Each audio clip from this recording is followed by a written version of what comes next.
This is the story of a few weeks in the life of an airplane, of a very particular airplane, one of the planes which is changing the whole idea of air travel and transport, a big, reliable Douglas DC-6. This one is recognized by the public as the mainliner New York, but she's known to her intimates as United 6534. Her story won't really be what you'd call high adventure. 6534 is beautiful to look at, romantic in these modern times, even exciting. But the frontier days of air transport are gone forever. And 6534 is in the useful business of carrying people and their goods from place to distant place swiftly, comfortably, and with year-round dependability. In the past 4 months, 6534 has flown 340,000 miles, carrying 16,000 people and 750 tons of cargo from the Golden Gate to Manhattan, from Boston to Cleveland, from Philadelphia to Portland, to Seattle, to Denver, to Washington. She's been in the air at work almost half of the past 3,000 elapsed hours.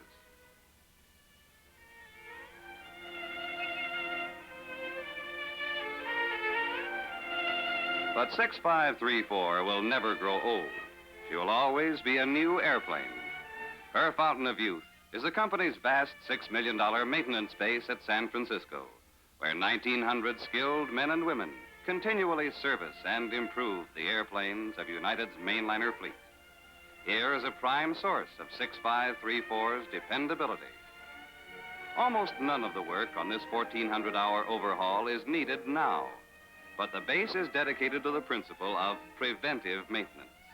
And so during the next 7 days, 6534 will be overhauled with microscopic thoroughness. Since 6534's logbook was flown in a couple of days ago, most of this work has already been planned and ordered.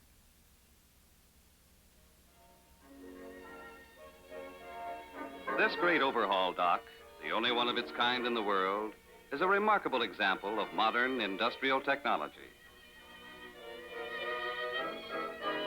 Automatic controls raise and lower the huge catwalks, which are designed to fit the DC-6 inch by inch and curve by curve. We hear a lot about bigness these days, both pro and con, but only a big business can provide the big league maintenance which the modern airplane must have. Each one of the hundreds of operations is assigned by written order. No operation can be forgotten or overlooked. After 8 of these major overhauls, her every part except the skin will have been replaced. 6534 will not only stay new, she will improve as newly developed equipment is added.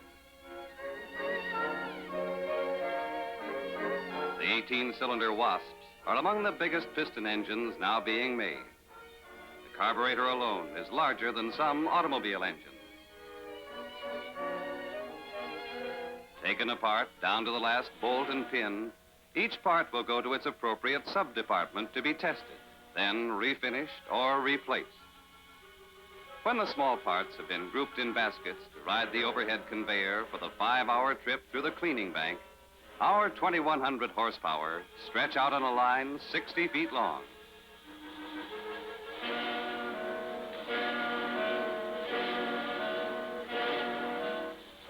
Out in the dock, 6534 is being stripped to her bare fuselage, and every part subject to the slightest wear is checked by inspectors.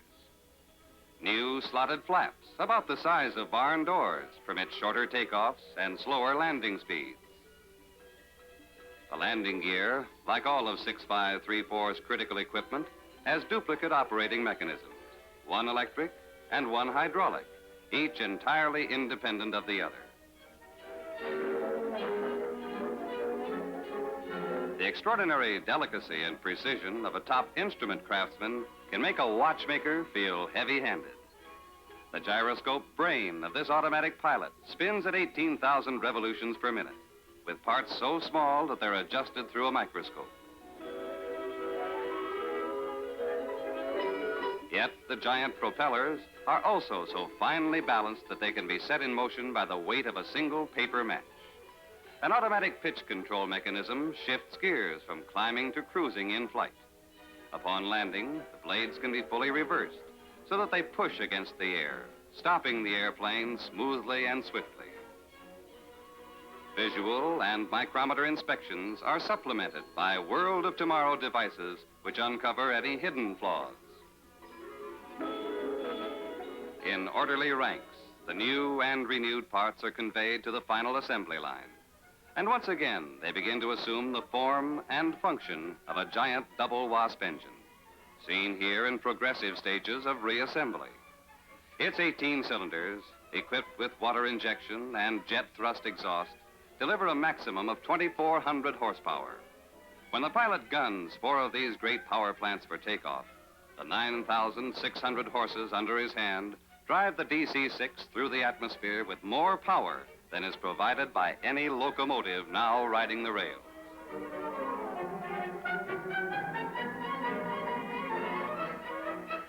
After being run for 5 hours in the test cell, under conditions far more rigorous than anything ever encountered in actual flight, the engines are returned to the dock.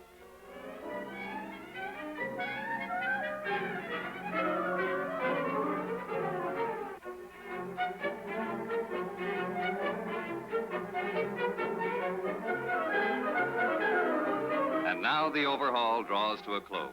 The hundreds of written orders have been worked, checked, and signed off. The final inspectors have swarmed the plane with flashlight and checklist and found everything in order.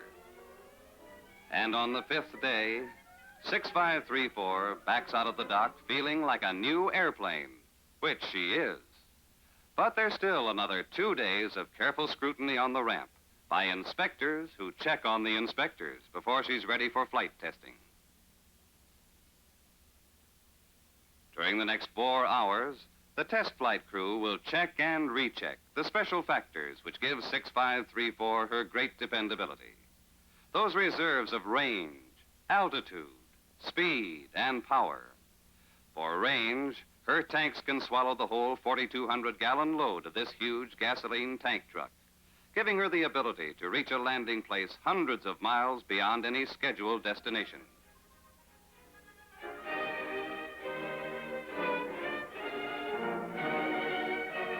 For altitude, 6534 climbs far above any mountaintop in the entire United States to cruise the smooth upper air, far above ordinary weather disturbances. Her pressurized cabin keeps the inside atmosphere at an easy-breathing 7,500 feet, while the air outside is a thin 19,000. For speed, the 4 big engines will cruise the DC-6 at better than 300 miles per hour. For power, the DC-6 requires hardly more than half of its horsepower to achieve this fine performance, which means that she can not only fly with 3 engines, but she can keep on climbing.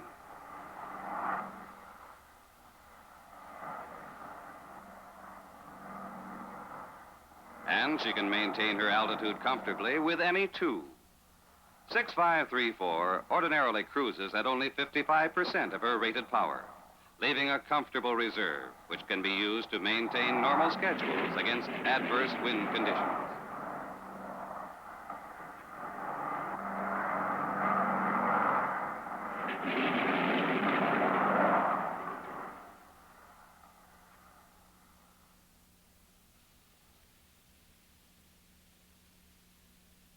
Six, 5, 3, 4, okay for flight. Take her away.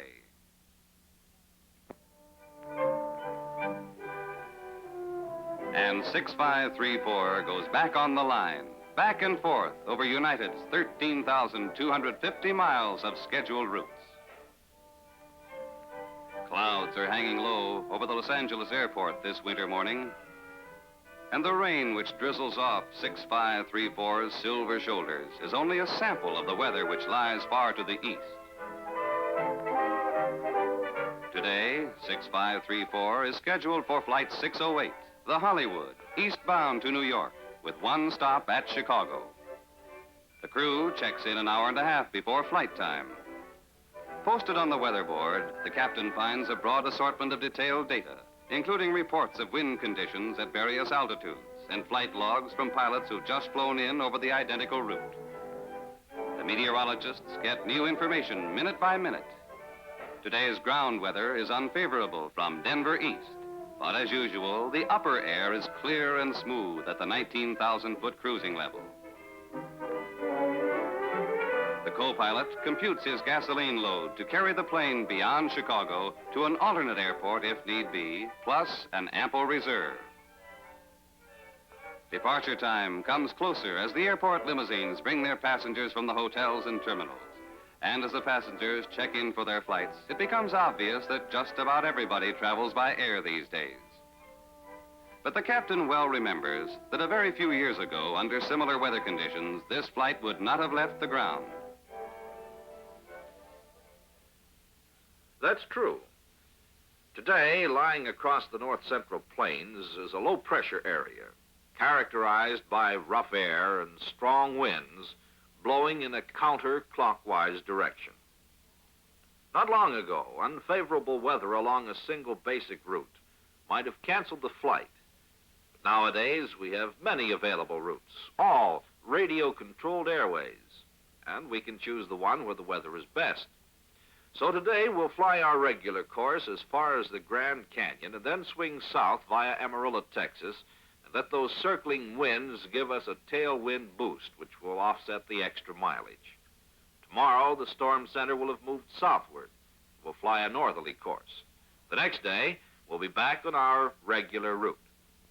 Pilots call this pressure pattern flying, but it simply means that the longest way round is frequently the quickest way home, also the smoothest and the sunniest. Well, it's time to be getting down to the airplane.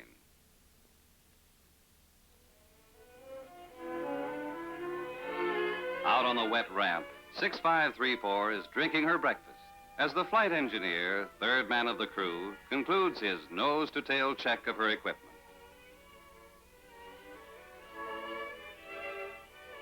Overhead in the cockpit, the captain and co-pilot begin the checking and cross-checking, which will go on more or less constantly until they land at Chicago. Although every instrument and control and dial is second nature to these men, each is called off and checked whenever the airplane prepares to leave the ground. The ramp agent has collected 49 gate passes. 6534 is traveling pretty full today.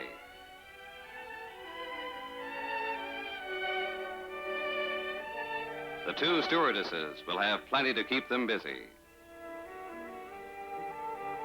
And somehow it never fails that for every Mrs. Bennett embarking on her first flight, there's a Mr. Bennett relishing the chance to show off his vast experience. Los Angeles ground control from United 608, ready to taxi, IFR to Chicago. United 608, cleared to runway 25L.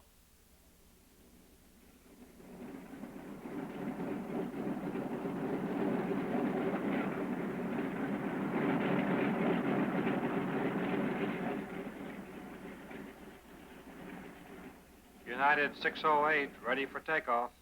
United 608, cleared for takeoff. Climb westbound on the west leg of the LA low-frequency range to on top. Report on top. Roger, 608. Clear for takeoff. 4 synchronized throttles, jamming 9,600 horses into action, and a schedule to hit. Sunshine 3 miles up. Chicago, 2,000 miles and 6.5 hours to the east.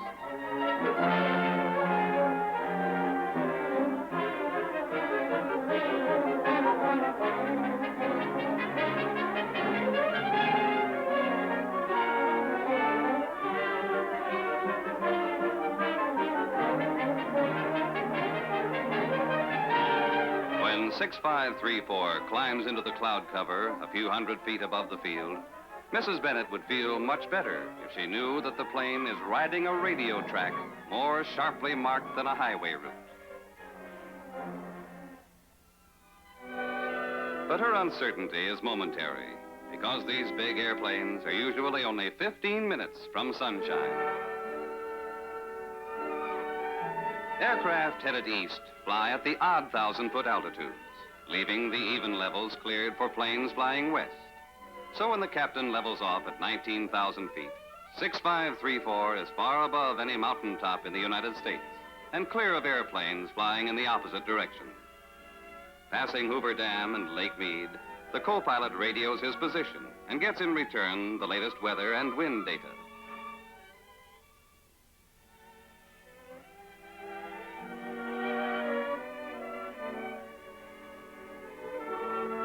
Anything interesting goes back to the cabins over the PA loudspeakers. Your attention, please. This is your captain speaking. Through the windows on the left side, you'll soon be looking down into the Grand Canyon of the Colorado. Directly below us, the dark green triangle is the south rim of the canyon. Now you can see the highway to El Tovar Hotel and Bright Angel Lodge.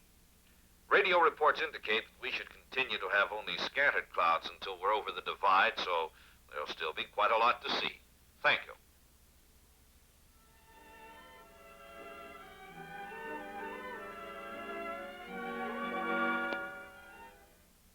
But 1,000 miles to the east, the clouds are solid, not scattered.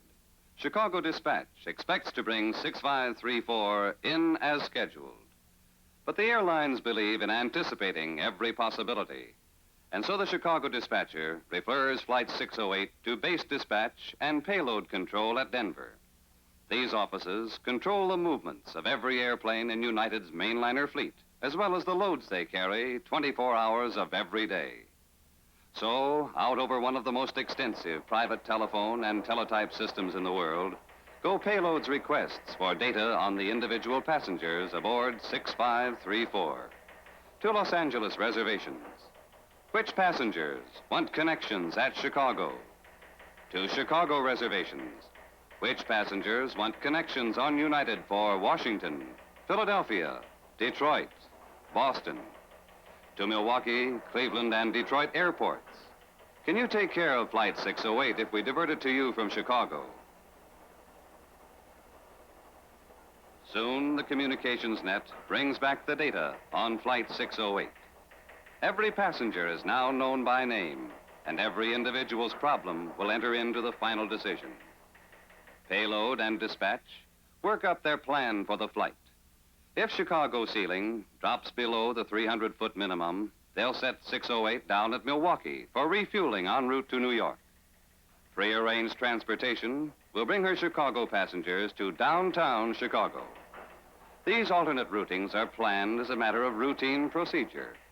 Actually, few of them are used, as evidenced by the fact that United's entire fleet operates almost 100% of its schedules. It's mealtime now, and 6534 is cruising eastward over the Continental Divide. Those four thundering engines barely audible through the blankets of fiberglass which soundproof the two big cabins.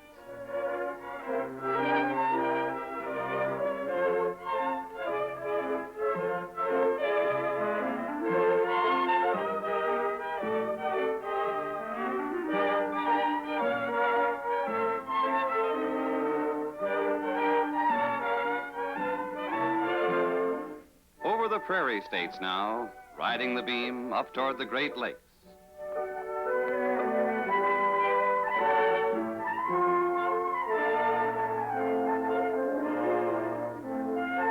Mr. Bennett goes over the speech he's giving tonight, while Mrs. B settles back for an after-dinner nap.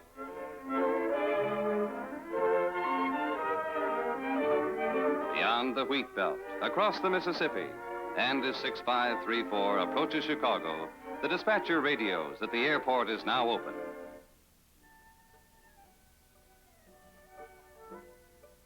Your attention, please. The overcast at Chicago is lifted above the minimum ceiling of 300 feet. We're cleared to go in through the overcast on a routine instrument approach. You may already have seen the instrument landing system illustrated in a booklet in your flight packet. You'll notice that two radio beams are projected from the airport runway. The glide path is like an electronic highway, slanting downward at the correct angle to bring us out at the exact end of the runway. The vertical beam, called the localizer, is the white line in the center of that highway. In front of me here in the cockpit is a simple instrument which tells the whole story. The vertical needle warns when the nose strays even a few feet to right or left of the localizer beam. The horizontal needle does the same thing if we get above or below the glide path. To make the perfect approach, it's only necessary to keep the needles centered. Our mileposts are special radio beacons which cause signal lights to flash in the cockpit as we pass over them and mark our distance to the touchdown point. Although we'll be in the overcast during most of our approach run, our radio aids will tell us exactly where we are at all times. We'll touch down on the Chicago runway in 8 minutes. Thank you. Every experienced air traveler well remembers when this kind of an overcast would have meant endless circling over the terminal airport, while the overworked tower talked down the stacked airplanes at 15-minute intervals. But this afternoon, planes will touch down in perfect safety, no more than 3 minutes apart, with the casual ease and sureness of clear weather. The same kind of clouds which concerned Mrs. Bennett a few hours ago have lost their significance. Now she understands how the pilots know exactly where they are at all times. United 608 calling approach control. Over Aurora at 5500. Over.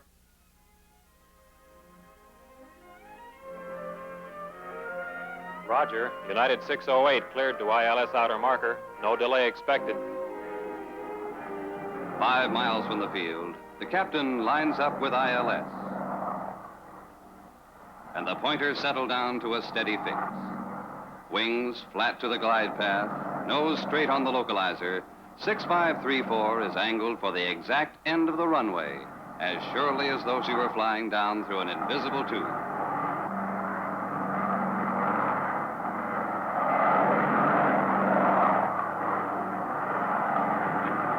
The X-ray eye of the precision beam radar sweeps the skies, pinpointing the position of every airplane in the area within a few feet. The radar man monitors all ILS approaches and could talk any of them down if need be.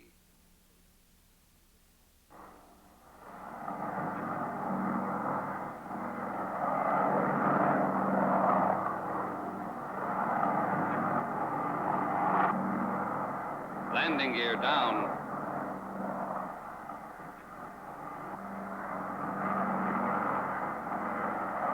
Now crossing the outer marker.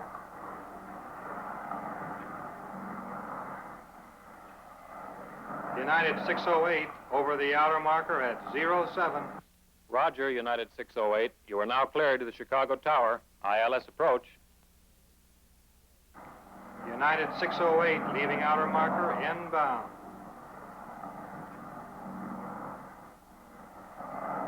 Although outside vision is obscured, the captain can see perfectly with the aid of his precision instruments.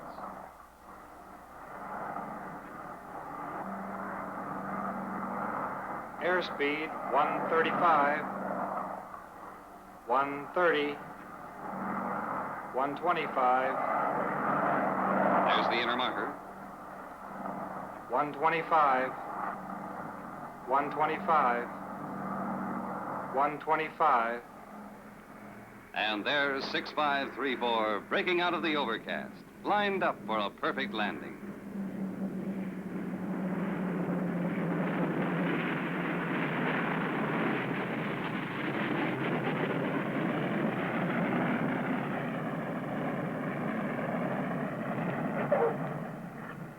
As the wheels touch down on the snow-covered runway, the pilots pull back the throttles, reversing the pitch of the propeller.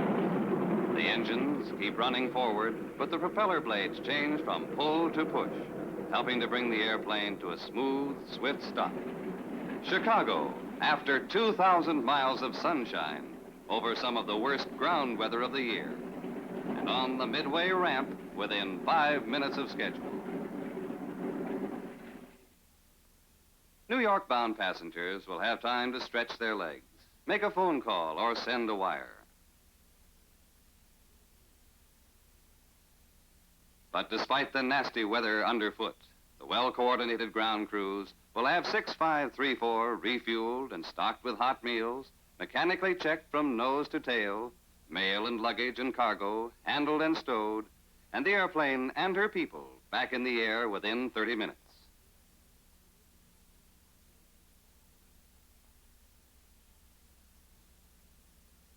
With a fresh crew aboard, 6534 is ready for an on-time departure. Chalk up that one to the teamwork of a crack ground crew.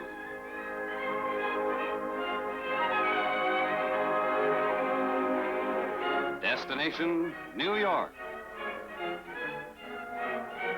6534 climbs through the overcast, from snow to sunshine, in 11 minutes by the clock.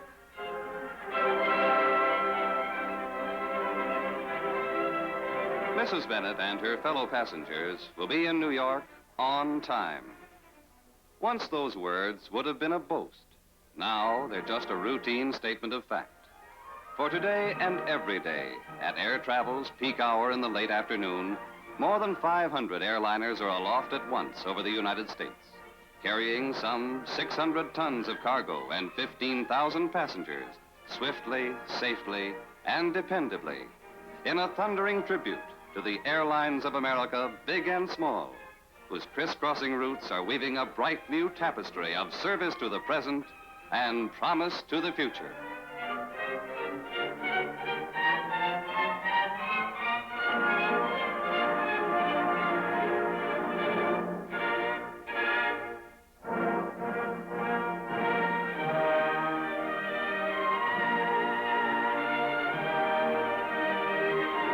Close up your magazine, freshen your lipstick, stow those papers in your briefcase, straighten your tie. We're approaching the airport.